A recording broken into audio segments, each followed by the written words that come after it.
Hey, everybody, it's Eddie from Tokyo. This is your cryptocurrency update from Japan. I was on Coin Tokyo and I saw this story right here. BitPesa partners with SBI Remit. And I thought, wow, really? I haven't seen that story anywhere else. So I went to the SBI website and there is no press release. There's nothing. And I thought, this is kind of strange. So I went out and just started doing a search on Google.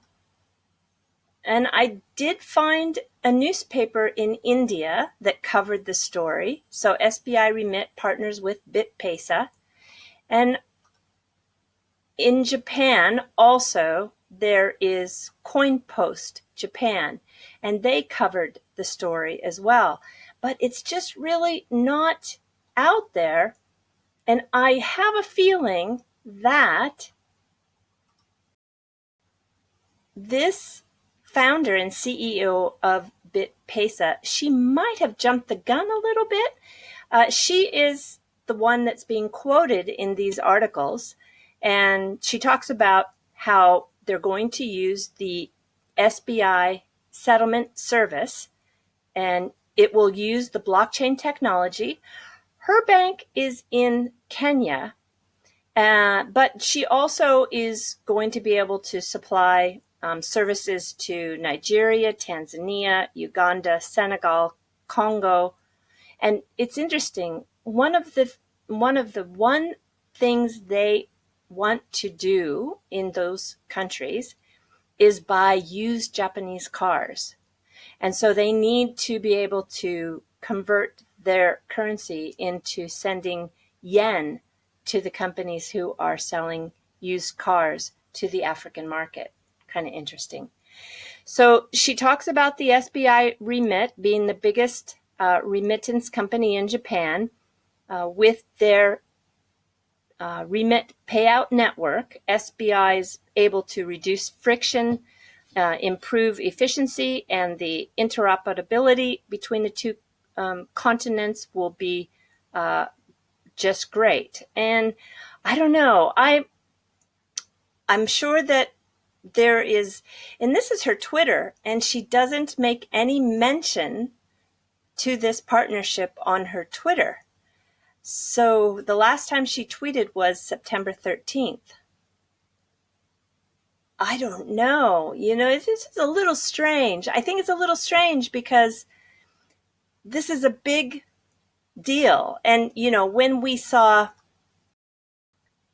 this particular SBI Remit partner in Thailand with the Bank of Siam, it was very much celebrated, and Ripple put a big story on their website. So I don't know. I just think that somebody maybe jumped the gun in announcing before everybody was all ready to officially have their press releases done. When I do see an article here that talks about Ripple stating that money transfer services between SBI Remit and the Siam Commercial Bank Public Company Limited, so that's the most recent Remit partner that SBI announced. And the Bank of Siam is the largest private bank in Thailand. And it makes use of the next generation settlement platform Ripple solution from Ripple of the US to provide international remittance services founded on distributed ledger technology with plans to employ virtual currencies in settlements. So I wasn't so surprised on this, but I just wanted to confirm that this was the plan for the SBI Remit between the Bank of Siam and SBI. So it's in the stories thus far, she only calls it using the SBI Remit payout network.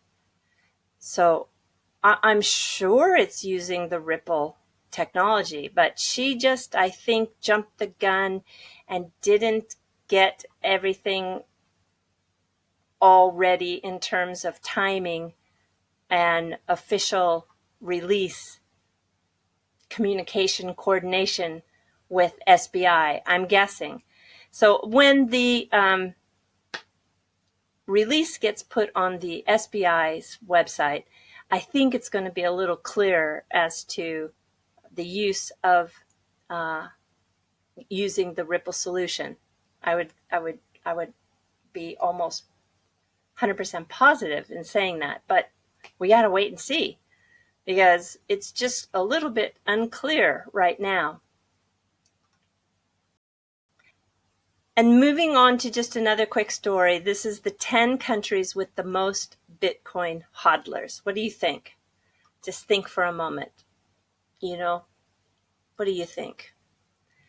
Well, on that list, USA, of course, and this is in no order. This article didn't put it in any from the top to the bottom. They just listed the top 10. So we have USA with 8% of the people hodling, Romania, 12% of people hodling, Czech Republic, China, Spain, Poland, Turkey, Japan, Switzerland, and South Korea. So I don't know if you are in any of those countries, but if you are, happy hodling. And I just got to thinking, well, if you're a hodler, you're probably a good saver, I would think. This is a color-coded map for household savings rates around the world. And you can see if your country is in the green, that the rate per capita is $50,000 or more. And then in this kind of a light green color, it's 40,000 to 49,000. And this light orange color is between 30 and 39. And if you fall in this red, you basically are saving 0 to 29,000. So I was really surprised to see that Japan is not saving as much as the United States or Ireland, Norway, Luxembourg, or Sweden for that matter. And the countries that seem to be needing to save more, Estonia, Poland. Now that's interesting, right? So Poland is hodling because they were on the BTC hodl list, but they're not saving in comparison to other countries. And the Slovak Republic and Hungary are also not saving as much as others. So anyway, that's kind of interesting.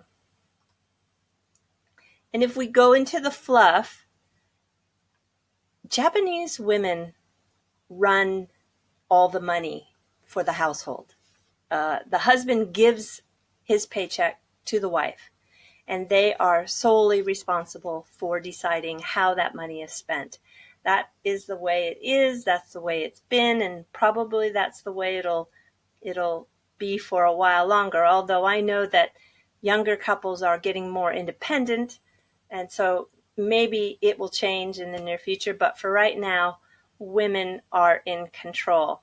And so here was something kind of funny that I found, and it was the savings tips by Japanese women who are heading households. So they withdraw the money right away. So if there is a direct deposit, which there is all the time, that's the way people are paid, of course, they withdraw everything. And then they put the money into envelopes and put little labels on it.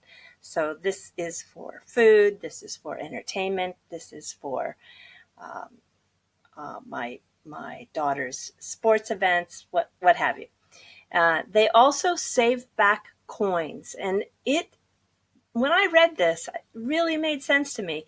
Why, when you go to any of these stores, there is a huge selection of banks, little banks, metal banks, ceramic banks, wire mesh banks, and it's all for saving coin.